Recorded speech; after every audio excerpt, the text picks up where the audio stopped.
사랑하는 성도 여러분, 영혼이 잘 되어 범사가 잘 되고 강건하시기를 주 예수님의 이름으로 축원합니다. 오늘은 누가복음 17장 11절로 19절에 나타내신 하나님의 뜻을 전하고자 합니다. 이 말씀에는 은혜 받은 사람들 앞에 놓인 선택에 관한 내용입니다. 누가복음 17장 12절로 13절에 나병 환자 10명이 예수님을 만나 멀리 서서 소리를 높여 이르되 예수 선생님이여 우리를 불쌍히 여기소서 합니다. 이 말씀에 나병 환자들이 예수님께 가까이 오지 못하고 멀리서 소리 높여 궁유를 구하는 이유는 율법상 나병 환자는 사람들에게 가까이 할 수 없기 때문입니다. 혹시 가까이 가야 할 일이 생기면 나는 나병 환자입니다. 큰 소리로 사람들에게 알려야 합니다. 표면적으로 볼 때 이러한 조치는 전염이 되지 않도록 하는 조치입니다. 사실 나병 환자는 율법을 기준으로 보면 일종의 저주받은 사람이며 하나님의 은혜와 거리가 먼 사람입니다. 그럼에도 구원을 받기 원하여 예수님을 찾아서 큰 소리로 불쌍히 여겨달라고 간구하고 있습니다. 그런 나병 환자들을 예수님께서 외면하지 않으시고 만나주시며 은혜를 베푸십니다. 영적으로 사람은 누구나 태어나서 보고 배운 것을 기준으로 자기만의 가치관을 따라 자기 중심적으로 살며 율법상 하나님의 법과 무관하게 사는 존재로 스스로 선한 줄을 알고 살다가 하나님의 은혜를 받지 못하면 지옥에 던져질 운명이므로 저주받은 나병 환자와 다르지 않음을 성경은 보여줍니다. 그러므로 저주받은 이 나병 환자들을 만나주신 예수님은 오늘날에도 은혜 받기를 원하며 주를 간절히 찾는 자라면 누구든지 만나 주십니다. 제가 그렇게 단언할 수 있는 것은 잠언서 18장 17절 나를 사랑하는 자들이 나의 사랑을 입으며 나를 간절히 찾는 자가 나를 만날 것이니라. 이 약속의 말씀을 신실하게 지키시는 분이기 때문입니다. 그러므로 누구든지 예수님을 만나지 못하는 이유는 찾기 않기 때문인 것을 알아야 합니다. 한편 예수님은 간절히 찾는 나병 환자들에게 누가복음 17장 14절에 가서 제사장들에게 너희 몸을 보이라 말씀하셨습니다. 이 말을 듣고는 그들은 제사장에게로 갑니다. 그런데 놀라운 일이 일어납니다. 그들이 가다가 깨끗함을 받은 것입니다. 잠시 생각해 보면 그들이 제사장에게 가는 행위는 예수님의 말씀을 듣고 믿고 순종하는 마음에서 나오는 행동입니다. 이것이 성경에 하나님께서 약속한 은혜와 복을 누리는 필수적인 요구사항입니다. 하나님 말씀에 기록된 약속을 따라 은혜를 받기를 원하면 하나님 말씀을 믿고 순종하여 행하여야 합니다. 그러므로 깨끗함을 받아 치유된 10명의 나병 환자 역시 자비로우신 하나님을 찾고 예수님이 구원자이심을 믿었기에 예수님의 가르침대로 행하여 죄의 종으로 받은 나병의 저주에서 풀려나는 은혜를 받게 된 것입니다. 그런데 중요한 것은 은혜를 받은 후 그들의 모습입니다. 그들 10명 중 오직 누가복음 17장 15절로 16절에 한 사람이 자기가 나은 것을 보고 큰 소리로 하나님께 영광을 돌리며 돌아와 예수의 발 아래에 엎드려 감사를 표합니다. 이 이야기에 나타내신 하나님의 뜻을 이해하기 위하여 먼저 지식적으로 나병 환자가 왜 제사장에게 가 있는지 알아야 합니다. 레위기 13장 17절에 제사장은 그를 진찰하여 그 환부가 쉬어졌으면 환자를 정하다 할지니 그는 정하니라. 이 말씀에 율법상 나병 환자가 고침을 받아 정하게 되었는지 아니면 여전히 부정한 것인지 그것을 진단하고 판정하는 사람이 바로 제사장입니다. 그러므로 예수께서 나병 환자에게 가서 제사장에게 너희 몸을 보이라 하신 것은 고침을 받은 것에 대한 판정을 받으라는 말씀입니다. 따라서 이 말씀의 속뜻은 내가 이미 너희를 고쳤으니 너희 나병이 나았음을 제사장에게 가서 판단받으라, 그런 의미가 됩니다. 그러므로 나병 환자들이 제사장을 만나러 가는 것은 예수님이 말씀으로 병 고치신 것을 믿는 행위입니다. 그리고 가는 도중에 고침을 받아 깨끗하게 된 것은 그들이 받은 은혜를 확인한 것입니다. 그런데 고침을 받은 10사람 중 9은 각자 자기 길로 가고 오직 한 사람만이 예수님께 돌아와 감사합니다. 이제 영적으로 생각해 보겠습니다. 오늘날 많은 사람이 자기 스스로는 해결할 수 없는 그런 문제를 가지고 해결해 주실 수 있는 분을 찾습니다.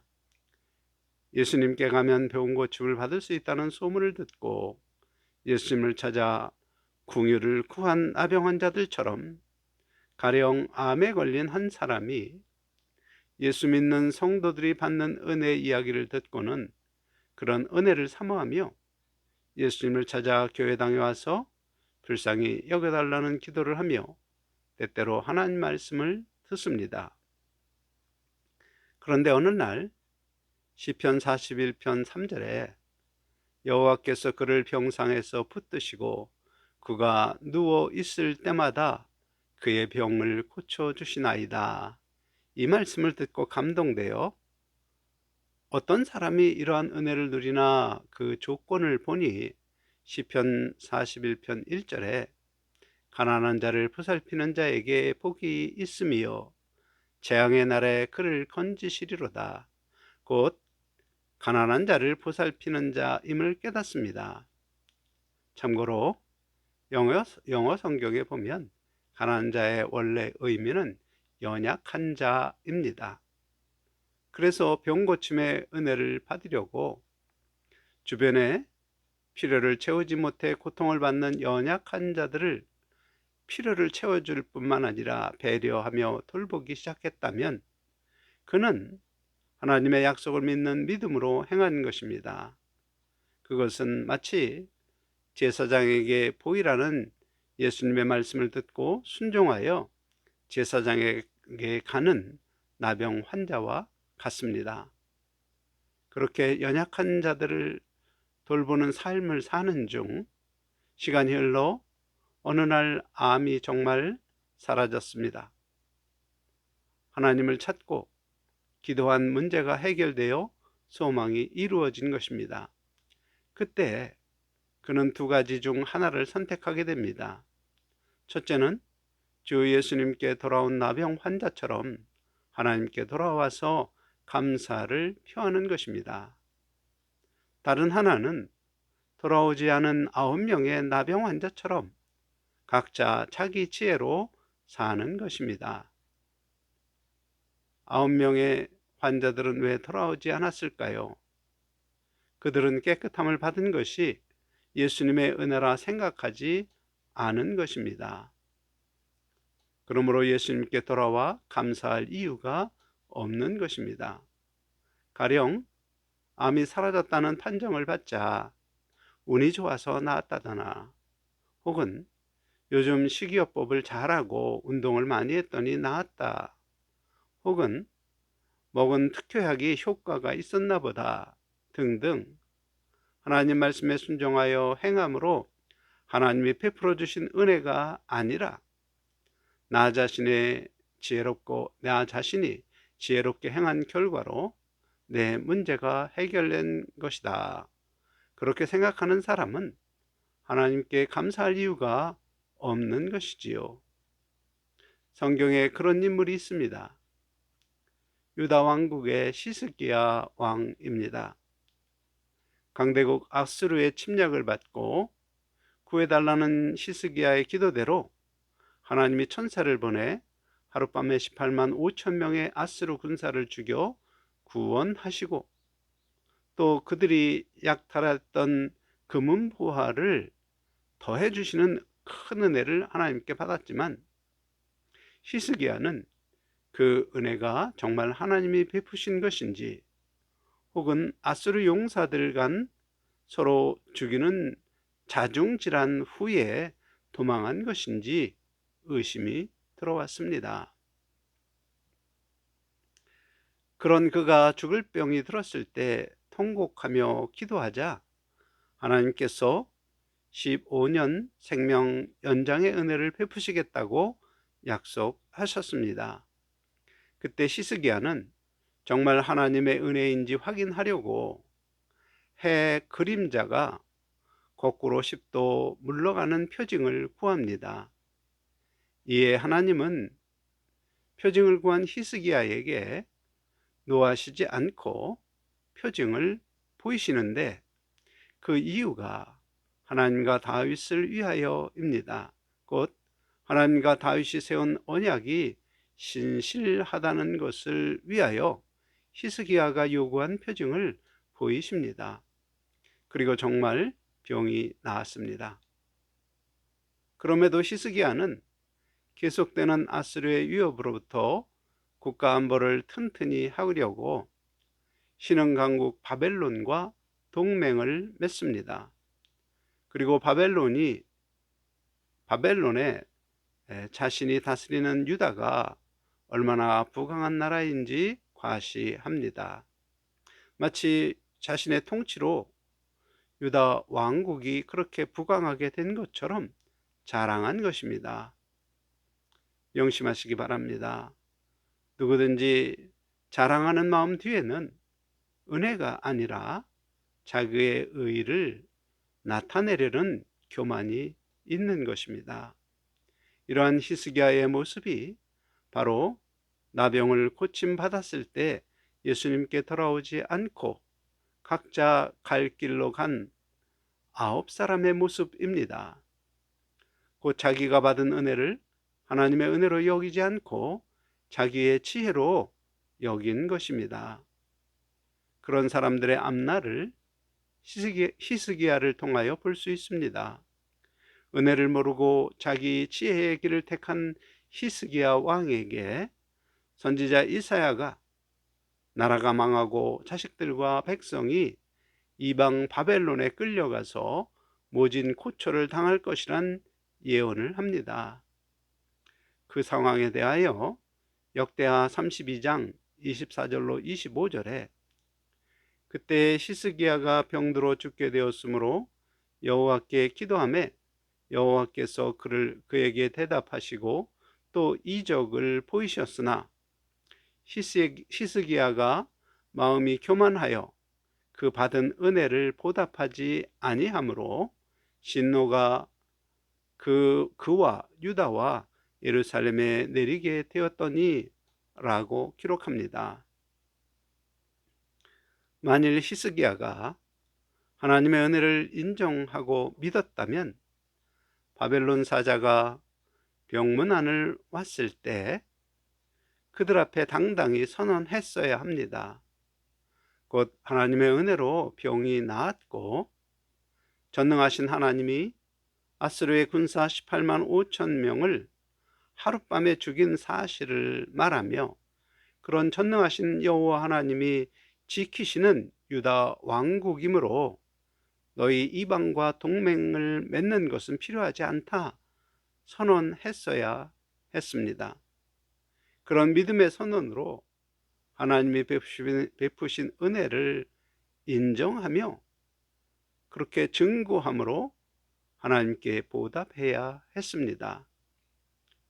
히스기야는 생명과 부경화를 주신 하나님께서 그것의 표적까지 보이셨는데도 하나님의 은혜로 인정하지 않고 자기의 의를 내세우는 교만으로 나라의 금은보화, 무기 등등을 바벨론 세상 사람에게 과시한 것입니다.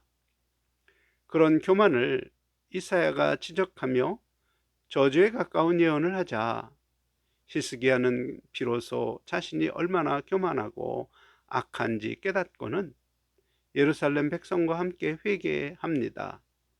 이에 하나님은 역대하 32장 26절에 히스기야가 마음의 교만함을 뉘우치고 예루살렘 주민들도 그와 같이 하였으므로 여호와의 진노가 히스기야의 생전에는 그들에게 내리지 아니하리라. 곧 예언된 재앙을 히스기야 생전에는 내리지 않겠다고 하신 것입니다. 사랑하는 성도 여러분, 혹시 신앙생활 중 어려운 시절이 지나고 현재 평안히 살며 부귀영화를 누리며 건강하다면 히스기야의 이야기에서 교훈을 얻기 바랍니다. 만일 하나님께 감사가 없다면 어려울 때 한 기도를 하나님이 응답하여 베풀어 주신 그 하나님의 은혜를 내 이성으로 인정하지 않고 자기 지혜로 여기는 사람입니다. 생각해 보십시오. 사실 우리는 매일 편안한 잠자리와 먹을 것을 먹을 수 있는 것만으로도 얼마나 큰 하나님의 사랑과 은혜를 입었는지 알아야 하며 감사할 수 있어야 합니다.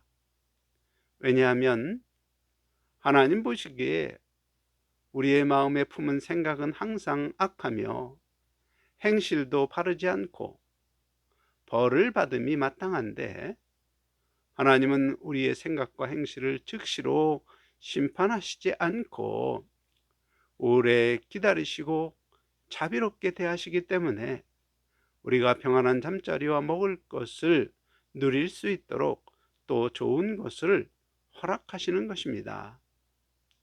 사랑하는 성도 여러분, 주께로 돌아와서 감사와 영광을 하나님께 올린 그 나병 환자에게 주님은 말씀하십니다. 누가복음 17장 19절에 일어나 가라, 내 믿음이 너를 구원하였으니. 이 말씀을 깊이 생각해 보면 돌아오지 않은 9명은 구원받지 못한 것입니다. 곧 그들은 문둥병이 깨끗함을 받은 은혜를 입었지만 구원은 받지 못했음을 알 수 있습니다. 그들은 다시 세상 사람처럼 살다가 같은 문제를 만나게 될 것입니다. 사랑하는 성도 여러분, 하나님 앞에 감사가 없는 사람은 왜 감사가 없을까요? 그것은 내가 모든 어려움을 극복하고 이렇게 잘 사는 이유가 내가 열심히 일하고 내가 지혜롭고 성실하게 살았기 때문이라는 생각이 그의 마음 깊은 곳에 있어서 하나님께 감사할 이유가 없는 것입니다. 그러므로 신앙생활에 있어서 감사가 없는 것은 결국 내가 누리는 좋은 것을 하나님의 은혜로 믿지 않는 것입니다. 하나님이 나에게 베푸신 은혜가 아니라 나의 수고와 노력과 지혜로 누리는 것으로 생각하기에 감사할 이유가 없는 것입니다. 그러므로 그의 삶은 세상 사람과 별반 다르지 않습니다. 그의 믿음은 입술만의 고백일 뿐입니다. 다른 면으로 돌아오지 않은 9명의 나병 환자를 생각해 보겠습니다. 그들이 주 예수님께 불쌍히 여겨달라는 외침은 결국 메시아이신 주 예수님을 인정하고 모든 것을 회복시키시는 주님의 은혜 안에 살겠다는 의미가 아닙니다. 단지 나의 문제를 해결해 주실 능력 있는 분을 만나길 원했던 것입니다. 쉽게 오늘날 암에 걸려서 고통하고 있을 때 누가 어느 기도원에서 말기암도 치유받았다는 소문을 듣고 그 기도원을 찾아가는 사람의 마음 상태가 그와 같습니다. 그와 같은 것입니다. 그런 사람은 치성으로 3,000배를 하면 병이 나을 것이라고 누가 얘기해 주면 절에 가서 돌덩이 우상에게도 3,000배를 할 사람입니다. 곧 감사가 없는 사람들은 오직 지금 내가 겪고 있는 고통스러운 문제를 해결하려는 목적입니다. 그리고 해결해 주는 사람이 목사이든지 중이든지 아니면 의사이든지 민간요법이든지 중요한 것은 자기 자신일 뿐입니다. 문제가 해결되기 전에는 그 문제에만 집중합니다. 그리고 문제가 해결되면 결국 잘 선택하고 잘 행한 나의 지혜로 해결되었다고 스스로 자신을 높일 뿐입니다. 이제 성도 여러분께 묻겠습니다. 여러분은 범사에 하나님의 은혜를 인정하시나요? 감사로 하나님께 나오는지요? 만일 내 삶에서 감사가 없다면 그것은 하나님이 나를 인도하시며 지켜보호하신다는 말씀을 믿지 않는 사람인 것임을 이 말씀을 통해 알려주십니다. 사랑하는 성도 여러분, 작은 은혜라도 하나님 앞에 감사하시기 바랍니다. 그러면 은혜 위에 은혜를 더하시는 하나님의 은혜를 체험하게 될 것입니다. 그러므로 우리에게 한없는 은혜를 주시려고 성경은 범사에 감사하라 명령합니다. 다시 강조합니다. 하나님의 말씀을 듣고 감동으로 여러분 마음에 새겨졌다면 순종하시기 바랍니다. 그러면 하나님이 주시는 은혜를 체험하게 됩니다. 그런 은혜를 누리게 된 때 반드시 하나님께 감사하시기 바랍니다. 그러면 하나님이 은혜 위에 은혜를 더하십니다. 그렇게 받은 은혜에 감사하는 생활로 하나님께 영광을 올리시는 구원받은 성도로서 하나님의 기쁨이 되시기를 예수님의 이름으로 간절히 축원합니다. 아멘.